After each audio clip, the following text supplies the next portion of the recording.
Good evening and welcome to Information Please, your Peoria Public Library on the air, bringing you information about your library and your community. This evening my guest is Terry Miller, who's head of outreach for Peoria Public Library and has direct control over the Bookmobile. Hi, Terry. Hi, Tricia. It makes you sound a little bit like a dictator. Yeah. But you do. You're the person who talks to people and decides where a bookmobile will go. And right now we are going again. We are back on the road. Yes, we had a 6-month off the road because of budget constraints, but we got to the middle of the year and our administrators were able to look and see maybe some things didn't cost quite as much and move money around. And people should understand we had a $600,000 budget hit for this year, so that's why. But we got back on the road and all is well, and there's a new summer schedule. Yes, there is, and we went on the road Monday morning and just are absolutely thrilled that we're back. Oh yeah, people really like it. We're going to be showing some images as we talk of, you know, the inside and outside both of the Bookmobile. And a lot of people will see the Bookmobile drive by, or they say they've never seen our Bookmobile. It's kind of hard to miss. Where did the Bookmobile come from? Well, this Bookmobile arrived in January of 2002. It was built in North Carolina. It's actually a school bus base. So it's like the chassis of a school bus, and then the housing around it is a Bookmobile. So it came from Matthews Specialty in North Carolina is where we purchased it. Okay, and then the insides, as you can see in these pictures, is fitted up. It's a library on wheels. Right. It was custom made for it's like building a home. You build a Bookmobile. You built it the way you wanted it, and the way, and of course our friends of the library were very instrumental in raising the money. Oh, yes. Oh. If people were in town at the time, they probably remember the pig campaign. The pigs and T-shirts and all kinds of fundraisers that went on. We had kids selling books at rummage sales and donated money to it. And it was a community-wide effort headed by the Friends of Peoria Public Library. Yeah. Why do you think that the Bookmobile is so important to the people in Peoria? Well, for one, the Bookmobile goes to them. We're out in the community. They see us as a vital element. We go to a lot of daycares where the daycare providers bring the kids out onto the Bookmobile. Sometimes parents at home, by the time they pick the kids up from daycare and they get home and they get dinner, there's just not time to go to the library at night. And this way they can get their own books, they can read at the daycare facility, they can take them home, read them with mom and dad, they get their own cards. And it's just getting out into the community. We're a library on wheels, just like a branch, only we move. Yeah. Well, this is a picture of the back end of the Bookmobile, and the front looks similar. Somehow we've lost our picture of the front of it, but there's the back of it anyway. So when you see it going down the road, you recognize it, and it's a great thing. But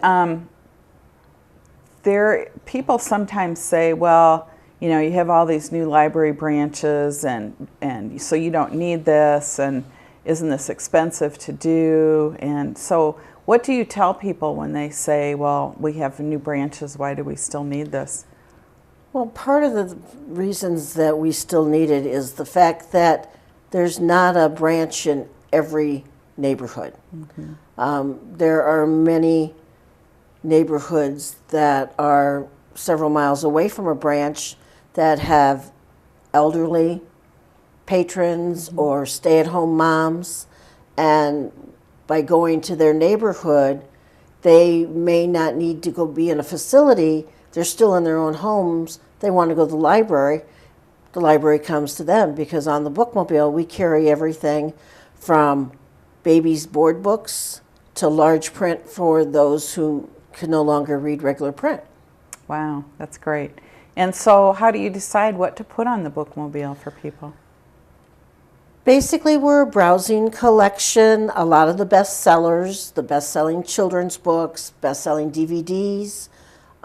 We get large print in the bestsellers just like we do the regular print.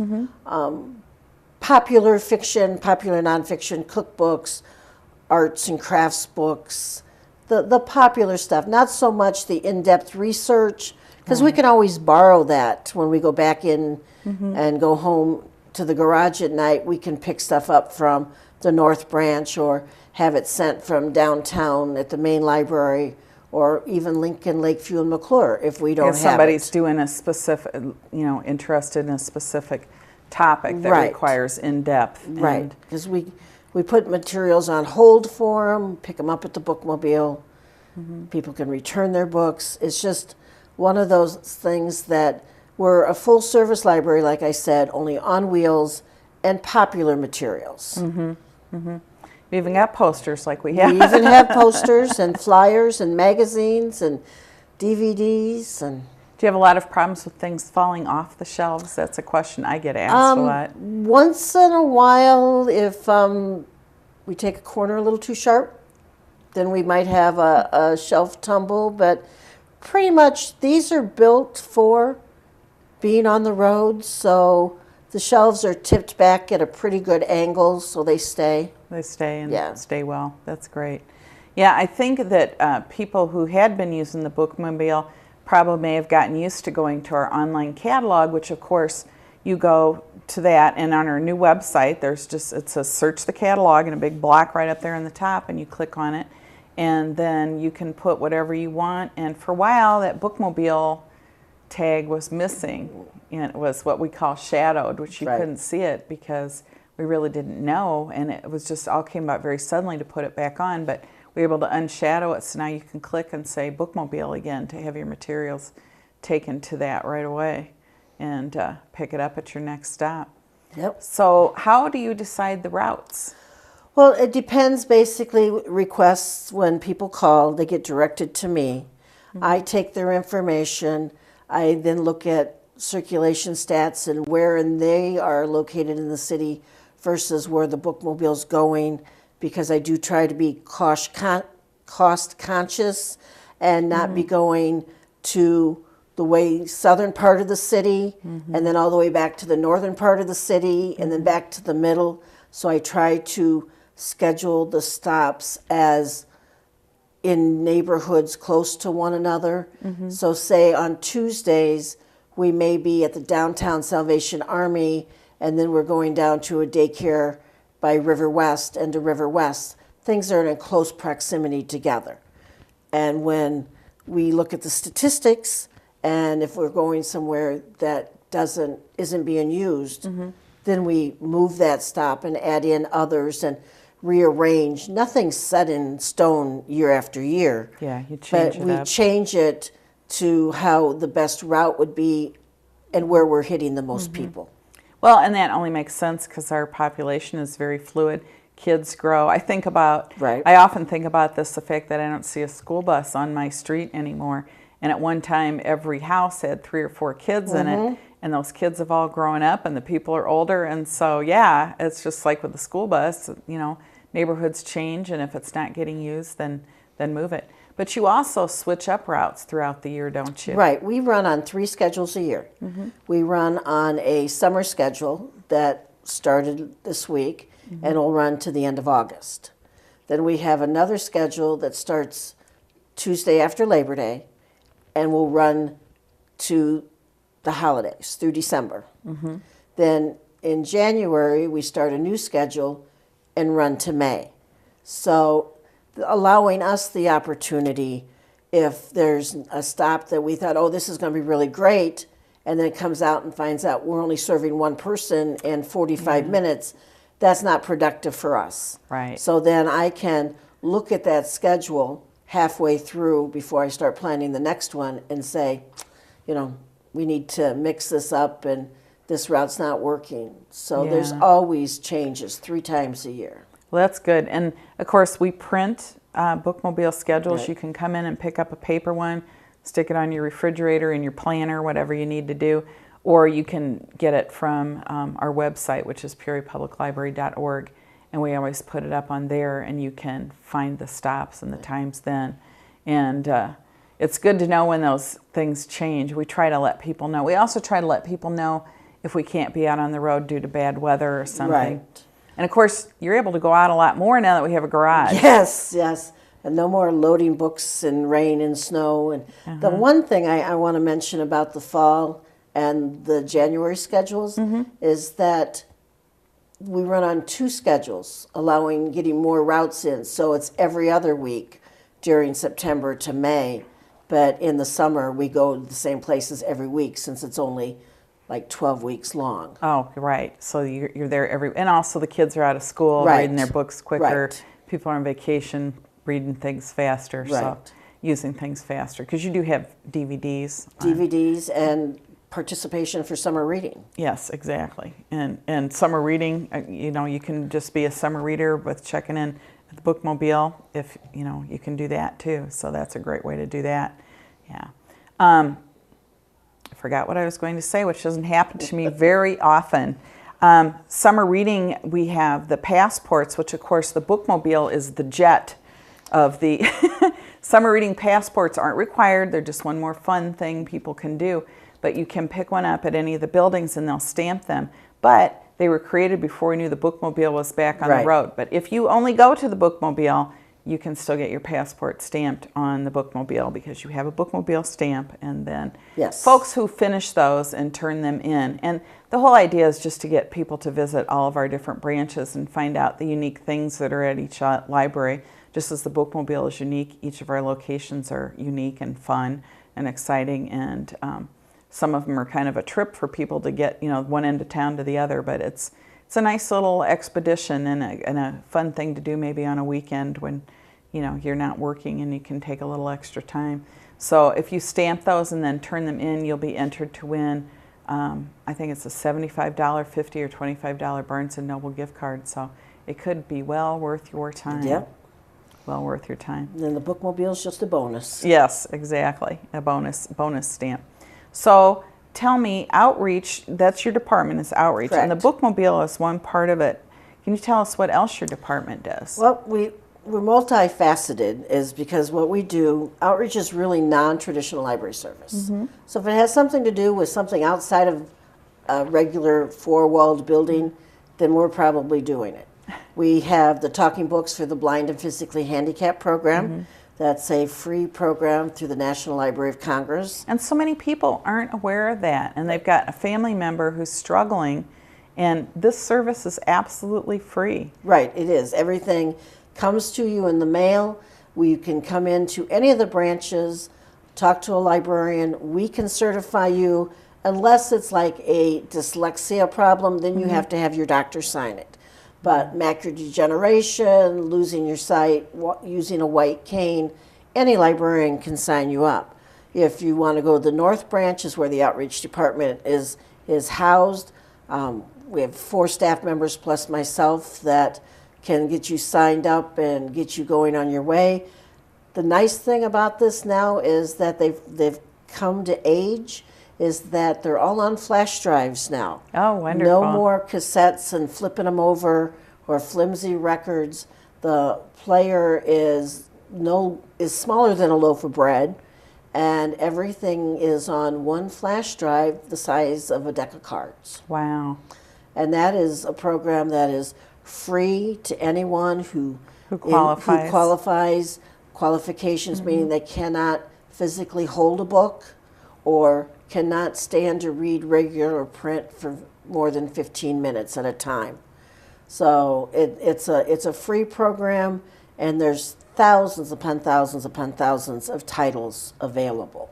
That's wonderful. That's So wonderful. that's one part that we deal with. But you do a lot more. We do a lot more. We have a homebound program where the resident in their apartment is no longer able to drive or maybe confined to a wheelchair. They don't have anybody that will go pick out their books for them on a regular basis. We get them signed up. The same 4 staff members deliver to them right to their door. They get to know the patrons. They each have taken on certain patrons themselves, so it's the same librarian picking out their books every month when we go. Some may only get 5 books, some may get 20 books for the month, but they're all picked out according to what their wishes are. They maybe even DVDs. We take DVDs and books on CD now as well. They're again full service. Where many years ago it was only they could only have books. Well, now they can have CD books, they can have DVDs, regular print, large print, magazines. We tailor the service to fit the individual. Yeah, so they can continue to enjoy library service. Right. Yeah. And so again, that is also free as long as you live in the city of Peoria. We have one more aspect of outreach that we do, and that is we have what's called deposit collections. And those deposit collections are at 15 senior high-rises, apartment complexes, nursing homes throughout the city of Peoria, where we're on a monthly basis or every 2 weeks, depending on the facility. We take 40 new books, bring back 40, we leave them. In most of the facilities, we have a volunteer librarian that keeps track of and goes and hunts down those books when are missing. just like when they're not renewed brought back at a regular branch, we have a volunteer that'll go and say, "You had this book, where is it?" Yeah. And so it's fun to go and see the librarians there go. Yeah. I had to track this down, but I found it for you because it's been overdue, and they take their jobs very seriously. And again, that's 15 of the area nursing homes, senior complexes throughout the city of Peoria. That's wonderful, because people's minds don't necessarily go to sleep just because maybe they're not as able physically to get around. And when the Bookmobile was off the road, we tried a little bit of that kind of service, but it wasn't as well received. Do you know why? We did try a service to a lot of the daycares, and we called it our minivan crate service, that we would pick out books and take these blue, like a collapsible milk crate, only a little larger. A lot of the facilities wanted the interaction and the experience of the children coming onto the Bookmobile. It wasn't the same to have us picking out the books. Teachers were having a hard time grasping when they wanted books, say, in the fall on leaves or for Valentine's Day. They would forget to call us and let us know that, hey, we need some groundhog books or Valentine books or Easter books. And it was much harder, even though the staff did an excellent job. Jamie, who's the Bookmobile primary driver, knows all of her daycare facilities very, very well. It was just hard to keep track of, and then you had to figure out if it went to here, then it needs to go here, but it can't go back here, and that type of thing. It was like a giant jigsaw puzzle that we were putting together. Yeah, and while even now there was some books there for these kids, they didn't get that experience of coming on, picking out themselves, using their library card, because you have the entire checkout system in the Bookmobile. The librarian goes to the back and sits there, and you bring her books and your card, and she scans it and checks it out. And and they were missing that experience. And several of the facilities did bring their kids to the library, but that too, by the time you get them all loaded into your vehicle, your daycare van, and then get them all out and get them into the library and get them back in the van. And it was a long process. But when I called all the daycares that were on our one that took us up on the minivan crate series service, I didn't even get out of my mouth hardly that the board had voted to put, and they said, yes, we want it back. So they were all excited because several of the daycares had bought pigs during the purchase, and we're like, we bought a pig and we wanted, what can I do to keep us on the road and things like that. So, yeah, and I don't think a lot of people don't realize that our funding comes from the city, right? And so we can't do a lot about it. It's our city council that decides what gets funded, and the library is a very tiny little sliver of the overall city budget. So it's sometimes overlooked, and people may not understand how we're funded. It's there's the library. It's always there. It just sprang up out of the ground, and And of course, the sad thing is that people in West Peoria have to buy a library card. It's only $133, which is a deal for a year, having yeah. the library for the whole year and being able to use everything, including our databases from at home. But still, a lot of, I mean, that's nothing when you consider what a movie costs. Or, I mean, you can spend $50 with two people going to a movie and getting popcorn. So Or buying one book. Buying if one you buy book, one novel, $35, $40. Yeah, if you buy one novel at $25, $30, you're only getting 3 books to read for a year. Yeah. Where you can have tons of books and movies, CDs, Yeah.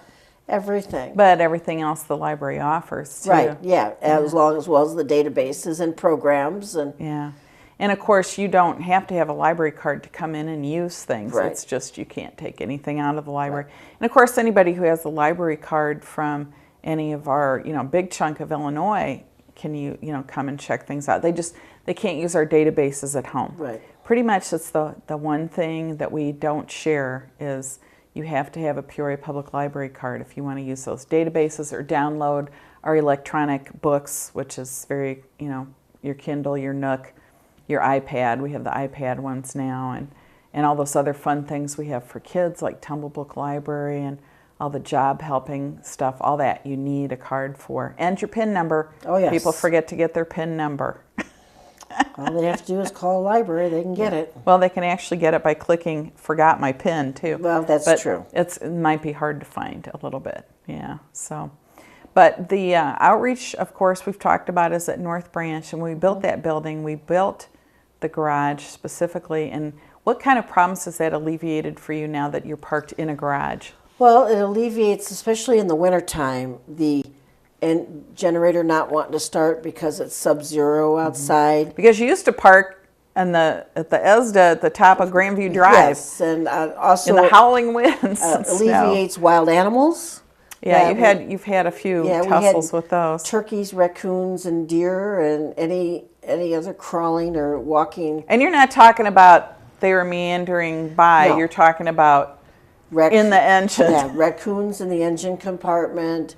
Wild turkeys standing outside the door, not knowing, waiting for somebody to come out and not moving, and deer looking at you like, "Go ahead, hit me." Yeah. One day when I was just driving up there, I had to wait till the 5 deer that were in the middle of the road that goes back into ESDA decided they were going to finish walking across the road. But it's the ice, the snow, the rain, loading things in and out. We don't have to wait for a delivery to get there for new materials. We can put them on a truck and wheel them down the hall through the door and right out of the bookmobile. So yeah, it used to be quite a sight if you would go up there and the library van would be coming and bringing you stuff. Right. And of course you used to come down to like main library and switch things out and all, but you had to block the alley. And do it in the rain and the snow. Yeah, and juggling your umbrella. And the 100-degree heat. I mean, right now we don't have to worry about rain and snow. We've had a lot of that this year.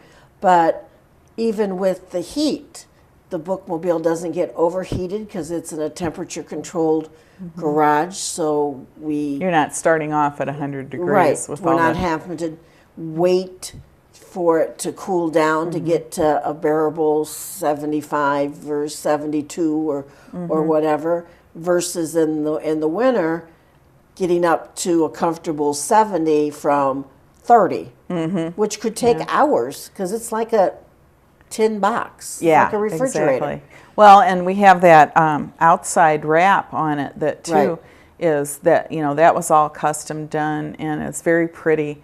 The front of it says "Harness the Power of Reading at Your Library," also in Peoria Public Library. But those graphics can fade over time, so it's excellent stewardship and better service just to be able to have that in the garage. It's also easier to have the oil changed and windshield wipers replaced because we're right there. Even just vacuuming it out. Even just vacuuming and having the windows cleaned. We've got somebody out there every Tuesday that services the bookmobile by vacuuming and doing the windows, that we don't have to make special arrangements to get up to ESDA on Grandview Drive. Yeah. Even though we loved ESDA for letting us park there for so many years. Yeah. But being in the same facility and being able to actually see the people who work on the Bookmobile daily is nice, because then Yeah. I'm able to communicate more with the staff than trying to track them down and do it by phone. Yeah, well, and as I said, you know, you're the guiding light of the Bookmobile, so you get to control all of that much better. This picture, people may be wondering, this picture was taken at the fair. Every once in a while, Yep. we do get to go out just for fun And do let community events. people do community events and let people see. You can see all the flags and everything In from the fact, fair there. now that you mentioned that, I had a call yesterday for somebody that we had participated in an event last year, knew we'd taken the Bookmobile off the road, but saw it drive by his office yesterday, so immediately called to see if we were available to come to their back to school event in August. So, Yeah. Well, and we do now have an intergovernmental agreement with District 150. Correct. And so you do go to some schools as stops on a regular basis, and I think we're going to be working with District 150 even more closely, because so Right. many of the school libraries are gone or down to not much service at this point, and definitely not professional librarians available. And so it's great that we can do that with them, and even taking the Bookmobile, our professional librarians can talk to the library managers at the Right. school, help the kids, get stuff for projects, all that stuff. So, well, Terry, thank you so much. I know you're extremely busy, especially just getting back on the road, and there's a lot to do and manage again. So thank you for taking time to come and talk to us. thank you for covering the Bookmobile. We love it. Yeah. I hope all of you will take the opportunity to maybe wave at the Bookmobile when it goes by, and if you see it parked somewhere, certainly get off and take a walk through it, or if you see it at a community event, because it is such an important part of our community, taking library service to people who otherwise just might not be able to get there. Remember, it's summer reading time. If you haven't signed up yet, you can still sign up all summer long and log in every week. All you have to do is read 3 hours, and we'll see you next week on Information Please.